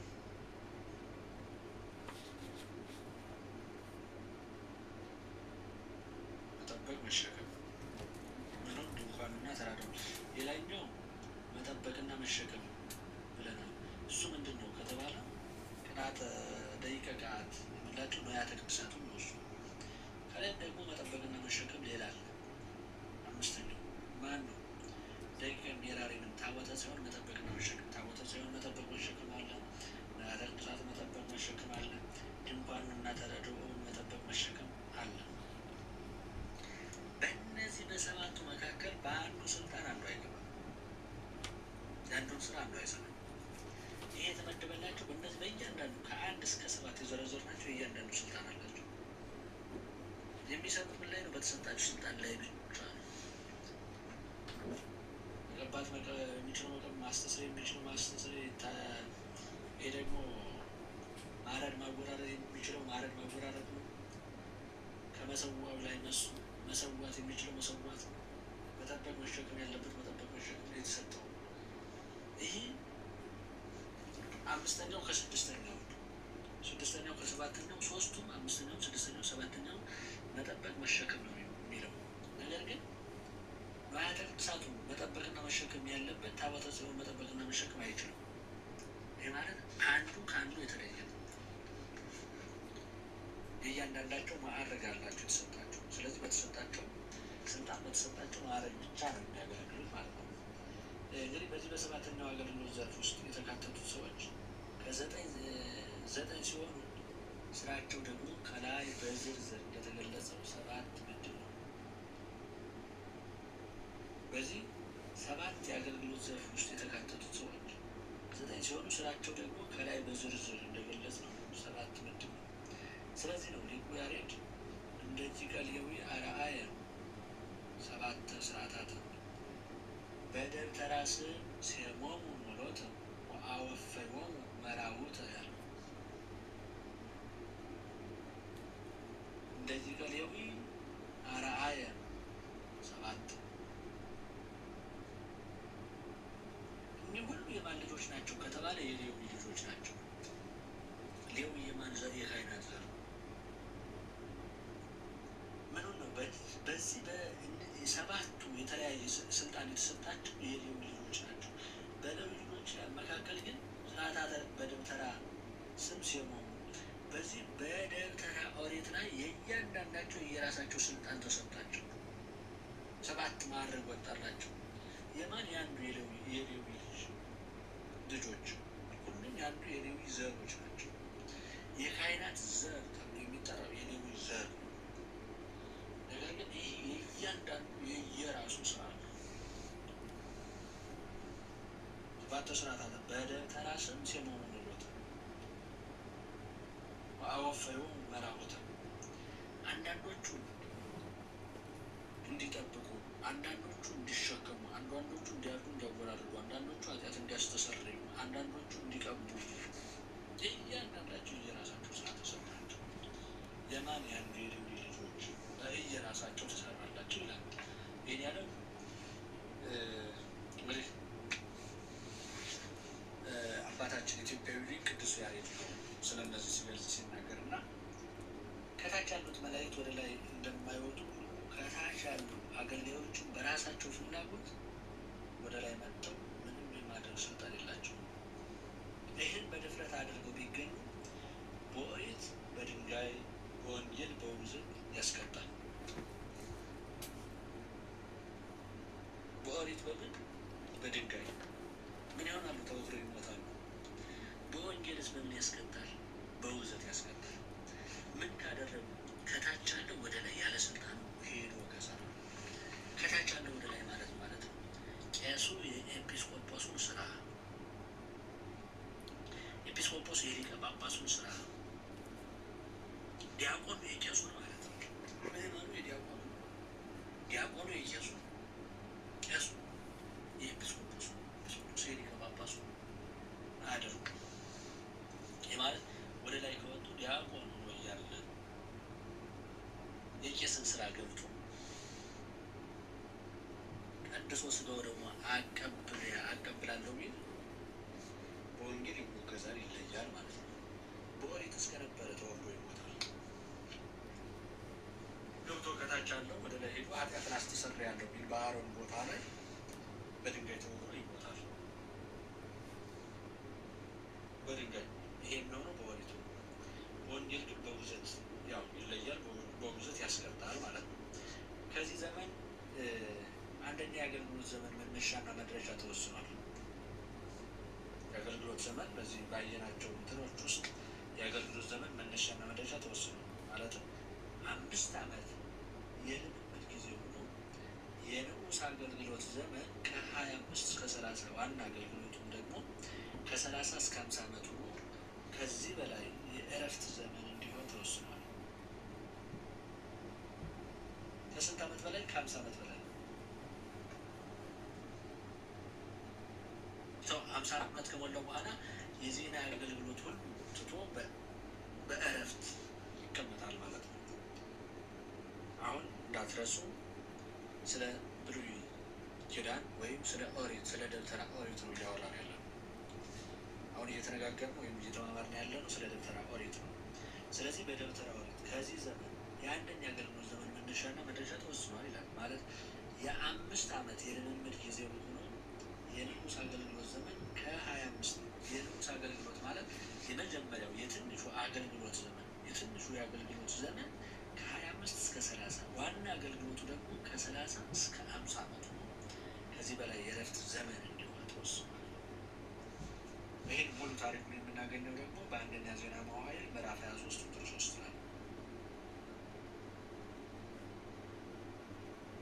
ምዕራፍ 23 ቁጥር 3 እስከ 23 አንደኛ ዜና መዋዕል ምዕራፍ 23 ቁጥር 3 እስከ 23 ዘኍልቍ 43 8 እስከ 24 ዘኍልቍ ምዕራፍ 43 ቁጥር 8 እስከ 24 ከዚህ ሌላ በአገልግሎቱ ጊዜ ስለሚደረግ ጥንቃቄ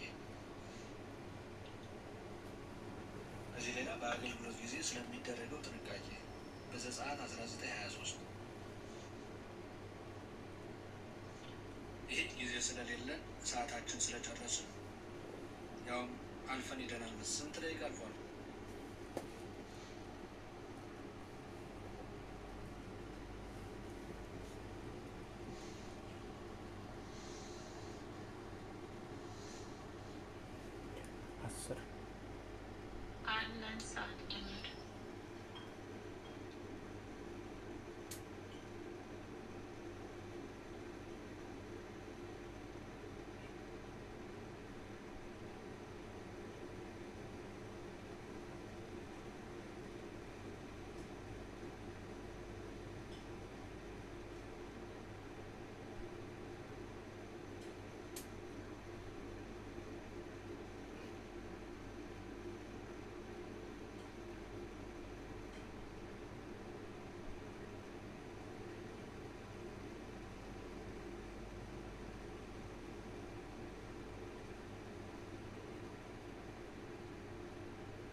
አስር ደቂቃ ካለን ትንሽ እናያለን። ጥሩ መጽሐፍ ቅዱሱን እያነበብን እንሂድ። ከቤት ራሳችሁ ታነባላችሁ።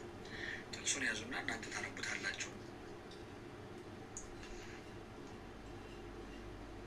ጥቅሱን ያዙና እናንተ ታነቡታላችሁ። በዚያ መካከል ያለ ጥያቄ ካለ ታወጣላችሁ። ስለዚህ በአገልግሎት ጊዜ ስለሚደረግ ጥንቃቄ በእነዚህ አገልግሎት ጊዜ ለእያንዳንዳቸው ጥንቃቄ አላቸው። በዚህም ደግሞ በዘጸአት 19:23 ላይ ስለ እያንዳንዱ ጥንቃቄያችሁ የሚያስፈልገው ዝግጅት ማለት ነው። ጥንቃቄ ማለት ቅድሚያ ዝግጅት። ለምሳሌ በሐዲስ ኪዳን እንደምናደርጋቸው በሐዲስ ኪዳን ያለ ዛሬ ላይ ለቅዳሴ የምንዘጋጅበት ጊዜ አለ። የምንታቀምባቸው ከምን የሚለውን ያ በራሱ ላይ ስንደርስ እናያለን። በዚህም ደግሞ የእያንዳንዳቸው ዝግጅት አላቸው። ለእነዚህ ዝግጅቶች ደግሞ ተጽፎ ያለው በዘጸአት 19:23 አንደኛ ሳሙኤል 21:5 ተገልጾ እናገኛለን ማለት ነው። እነዚህን ዝግጅቶች እያንዳንዳቸው የራሳቸው በእነዚህ አገልግሎት ውስጥ የተሰማሩ ሰዎች የራሳቸው ዝግጅቶች አሏቸው። ስለ ቤተ መቅደስ ክብርም እንዲሁ በዘጸአት 19:12 ላይ ስርዓት ተሰርተዋል ማለት ነው። ስለምን? ስለ ቤተ መቅደሱ ክብር በዘጸአት 19:12 ላይ በዚህ ላይ ስርዓት ተሰርቶበት ታልፏል። እንግዲህ በእነዚህ ከዚህ በተጨማሪ በአሰፋፈርም ቢሆን ስርዓት ተሰርቶላቸዋል።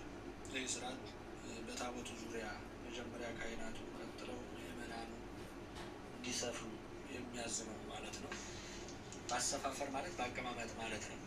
በአቀማመጥ ዙሪያ ከዚህ በተጨማሪ በአቀማመጥ ዙሪያ እንግዲህ ብዙ ጊዜ እንደምታውቁት እስራኤላውያን ብያቸዋለሁ። በመጀመሪያ ታቦተ ጽዮን ቤተ መቅደስ ተሰርቶላት በቤተ መቅደስ ያረፈችው በሰሎሞን ዘመን ነው። እስከ ዳዊት ሰው ነው። እንግዲህ እነ ሳኦል 40 ዓመት ሲነግሱ፣ እነ ዳዊት 40 ዓመት ሲነግሱ በዚያ መካከል ውስጥ እንኳን ሆና እስራኤላውያን ከዚህ ከከፋፍለ ግዛ ከዘመነ መሳፍንት ሁሉ ወጥታ እንግዲህ ከሙሴ ጀምሮ እዚህ ከዘመነ መሳፍንት ወጥታ ንጉሥ ተሾሞላቸው ሳኦል 40 ዓመት ገዝቷል፣ ዳዊትም 40 ዓመት ገዝቷል። በእነዚህ መካከል ውስጥ እንኳን ታቦተ ጽዮን በድንኳን ነበር የምትኖረው። ታቦተ ጽዮን የነበረችው በድንኳን ውስጥ ነው እና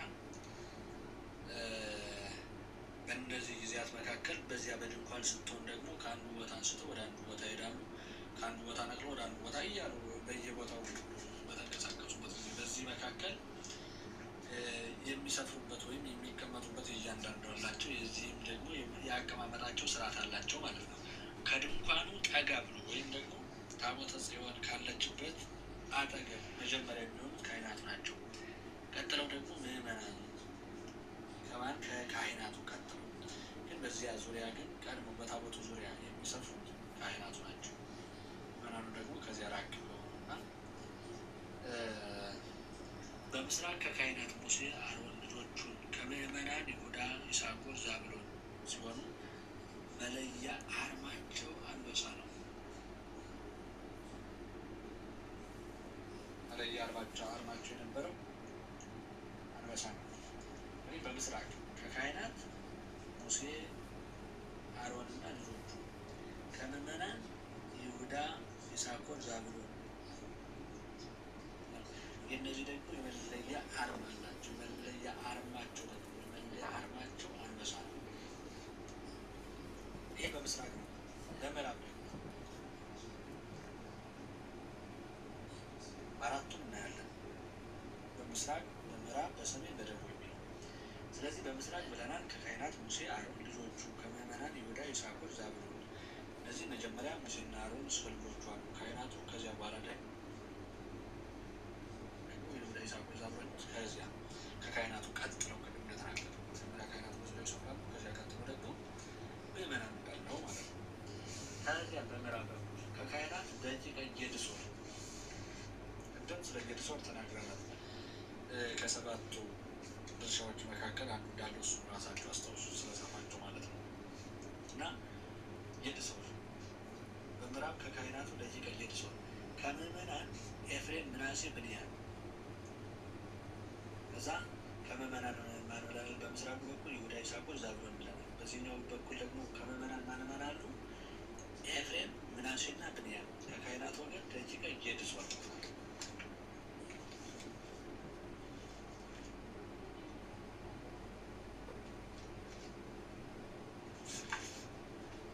ደቂቀ ጌድሶን ከማን? ከካህናት። በምን? በምዕራብ በኩል። ከምዕመናንስ? ኤፍሬም፣ ምናሴ፣ ብንያም። አርማቸው እንስሳ ነው።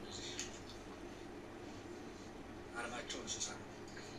ቅድም እንግዲህ በሰባቱ በተሰጣቸው የእያንዳንዳቸው የስልጣን ማዕረግ ተገልጸዋል። የእነዚህ ደግሞ የመጀመሪያ መነሻቸው የቅዱሳን መላእክት ነገድ እነዚህ ማዕረግ እንዳላቸው የነዛ ነገድ ገልጸን አልፈናል። የሰባቱ ከዚያ በመግቢያ ግን መጀመሪያ ምን ብያለሁ? አራቱ በእያንዳንዳቸው ገጸ ሰው፣ ወገጸ አንበሳ፣ ገጸ ንስር፣ ወገጸ እንስሳ የሚለውን አይተናል። በእነዚህ መካከል ደግሞ የእያንዳንዳቸው ከዛ ከመላእክት የወረሱት ከመላእክት የወሰዱት። አቤት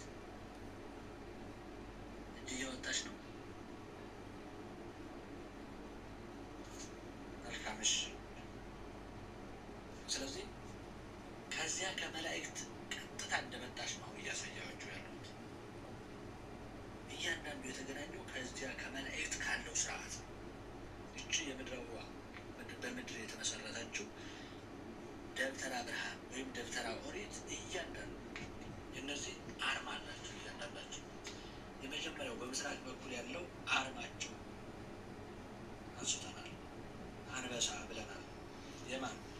ከካህናት ወገን ከሙሴና ከአሮን። ከምዕመናን ወገን ደግሞ ይሁዳ፣ ይሳኮር፣ ዛብሎን ያልናቸው አርማቸው አንበሳ እንደሆነ አይተናል። በምዕራብ በኩል ደግሞ ከካህናት ደቂቀ ጌድሶን ያልናቸው ከምዕመናን ኤፍሬም፣ ምናሴ፣ ብንያም ሲሆን አርማቸው እንስሳ ነው። በምዕራብ በኩል ያሉት አርማቸው እንስሳ ነው።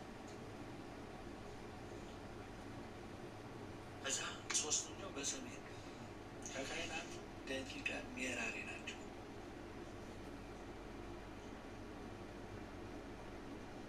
ደቂቀ ሜራሪ ከማን? ከካህናት። በየት በኩል?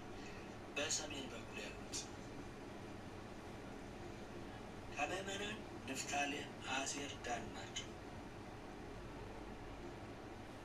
ንፍታሌም፣ አሴር ዳን ንፍታሌም አሴር ዳን በየት በሰሜን በኩል ከካህናትስ ደቂቀ ሜራሪ አርማቸው ንስር ነው። እነዚህ አርማቸው ንስር ነው። አራተኛው በደቡብ ከካህናት ደቂቀ ቃል ከምዕመናን ጋድ ስምዖን ሮቤል አርማቸው ገጸ ሰው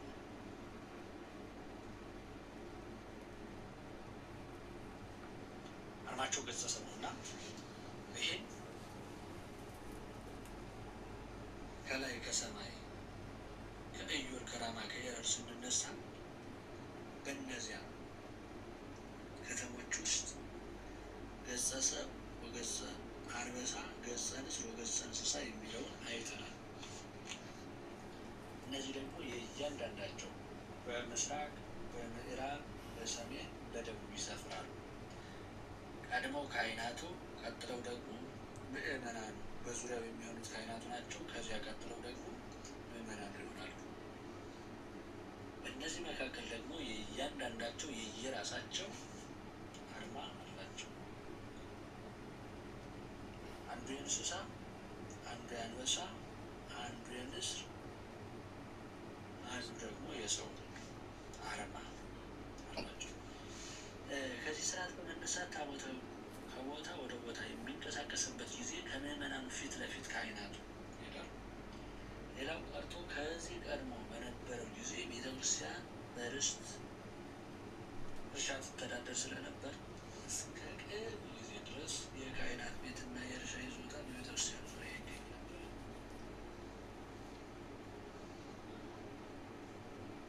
በቤተክርስቲያን ዙሪያ የሚሰጠው ለማን ነው ከተባለ ለካህናት። በቤተክርስቲያን ዙሪያ የሚገኘው የካህናት ርስት ነበረ። እዚያ የምዕመናን ርስት ደግሞ ከቤተክርስቲያን ከምን በዚህ ስራ እንግዲህ አሁን ስለ ማዕረግ ልንገራችሁ እና ዛሬ በዚህ ትምህርታችን እናጠቃለን። ሰዓታችን እንዳልጋፈባችሁ እያልኩ ነው።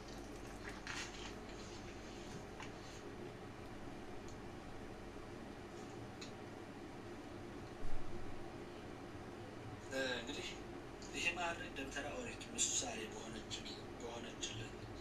በሆነችላት ቤተክርስቲያን እንዲሁ ይኖራል። እንግዲህ እያንዳንዳቸው የተሰጣቸው ማዕረግ የአገልግሎት ስርዓት አላቸው። በዚህ በተሰጣቸው የአገልግሎት ስርዓት በዚህ ማዕረግ ሁሉ አክብረውና ተጠንቅቀው ይይዙታል። በዚህም እያንዳንዳቸው የሚጀምሩበት ጊዜ አለ።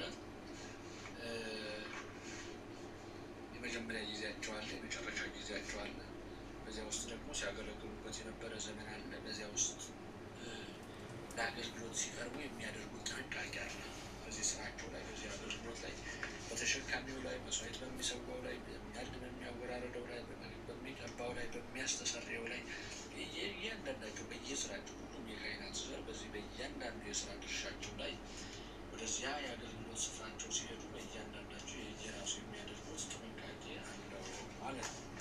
እንግዲህ ወደ አዲስ ኪዳን ቤተክርስቲያን ከዚህ በኋላ የምንመጣው ይህ እስካሁን ስንናገር የነበረው የብሉይ ኪዳን ወይም ደግሞ ደብተራ ኦሪት ብለን የምንጠራት በዘመነ አበው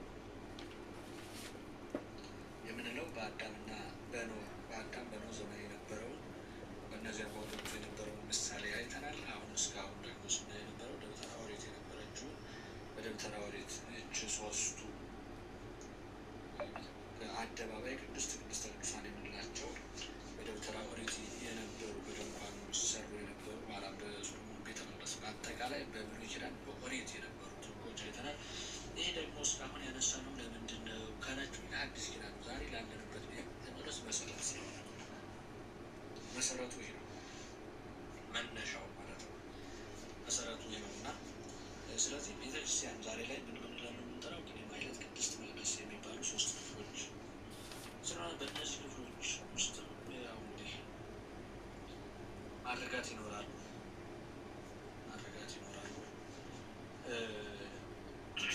እነዛን እያንዳንዱ እንደጠራናቸው በዚህ መካከል አለ። ለምሳሌ አጻዊ ሕይወት ከአጻዊ ሕይወት እስከ ሊቀ ጳጳስ ድረስ ያሉ ማዕረጋት አሉ።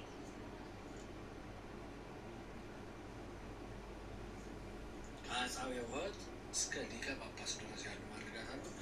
እነዚህ ቁጥራቸው አጠቃላይ ከአጻብዕ ሕይወት እስከ ሊቀ ጳጳስ ድረስ 10 ማዕርጋት ይሆናሉ። ቅድም 10፣ 9፣ 7 ብያለሁ። 7ቱን ማዕርጋት በብሉይ ኪዳን የነበረውን እያንዳንዱን ተናግረናል አይተናል እና በዚህ በሐዲስ ኪዳን ያሉትንም ደግሞ እናያለን። የደብተራ ኦሪት አሰራር አሉ። የዚች ያለንባት ቤተክርስቲያን አሰራር ቅርጽ እያንዳንዱ አላት። ያ ክፍል ነበረው ወይም ደግሞ የአደባባይ ራሱን የቻለ ነበረው። ቅድስት ራሱን የቻለ፣ የቅድስተ ቅዱሳን ራሱን የቻለ ነበረው። እኛ ደግሞ የመቅደስ፣ የቅኔ ማህሌት፣ የቅድስትና የቤተ መቅደስ ራሱን የቻለ እያንዳንዱ አገልግሎት አላቸው። በዚያ መልኩ የሚከናወኑ የሚደረጉ ነገሮች አሉ። ይሄ ስለዚህ ለብሉይ ኪዳን ወይም ለደብተራ ኦሪት መሰረቷ በኢዮር፣ በራማ እና በኤረር ያሉት የመላእክት ከተሞች ናቸው። ስለዚህ እኛ ከመላእክት ከተሞች የተወሰኑት ማዕርግ የተገኙት ማዕርግ በዚች በኦሪቷ በደብተራ ኦሪት ተገኝተዋል። በደብተራ ኦሪት የነበሩት ደግሞ በሐዲስ ኪዳኗ ቤተ መቅደስ ተገኝተዋል። እስካሁን ድረስ አሉ ማለት ነው እና እኛ በሰማይ ያሉት በምድር ተሰርተዋል ማለት ነው። በሰማይ ያሉት ስርዓታት በምድር ላይ ዛሬ እየተከናወኑባቸው፣ እየተጠቀምንባቸው፣ እየተገለገልንባቸው፣ እያደረግናቸው አለን እና በቀጣይ ትምህርታችን ስለ አዲስ ኪዳኗ ቤተ መቅደስ፣ እስካሁን ስለ ደብተራ ኦሪት አሰራር፣ ነቢዩ ሙሴ በግብረ አምላካዊ የተጻፉ 10ቱ ትእዛዛት ያሉበትን ጽላተ ኪዳን እግዚአብሔር ተቀብሎ የደብተራ ብርሃን አምሳል የሚሆኑ ድንኳን አዘጋጅቷል። ይቺ ድንኳን 3 ክፍል ነበራት ብለናል። እያንዳንዷ ክፍሏን በዚህ ውስጥ የሚከናወኑትን እናያለን። በዚህ ውስጥ የሚከናወኑትን እያንዳንዱ ክፍሎቹን እናያለን። ክፍሎቹን አይተን አዲስ ኪዳኗ ደግሞ ትመስላለች እያነጻጸር እንሄዳለን። እንግዲህ ያነጻጸር የብሉይ ኪዳን ደብተራ ኦሪት ወይም በብሉይ ኪዳን የነበረችው የቤተ መቅደስ አገልግሎት ዛሬ ካለችው ቤተክርስቲያን የቤተክርስቲያን አገልግሎት መገኘቱንና መወራረሱን ይህን እያየን እንሄዳለን። በአጠቃላይ የዚህ የእያንዳንዱ ክፍሎች የአደባባይ ምንድን ነው? ቅድስት ምን የሚደረግበት ነው? መቅደስስ፣ ቅድስተ ቅዱሳንስ ምን የሚደረግበት ክፍል ነው እያለን ክፍል እናያለን ማለት ነው። ዛሬ ሰዓታችሁን እንዳንገፋ በማለት ነው። ያው ልቀጥል ዴባ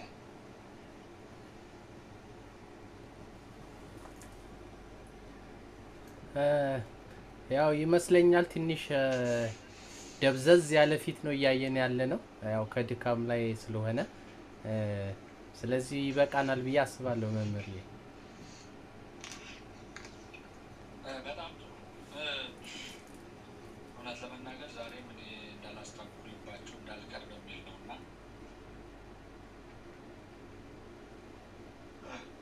ትንሽ ጥሩ ስሜት አይደለም እየተሰማኝ ያለ። ብቻ ግን ያው እንግዲህ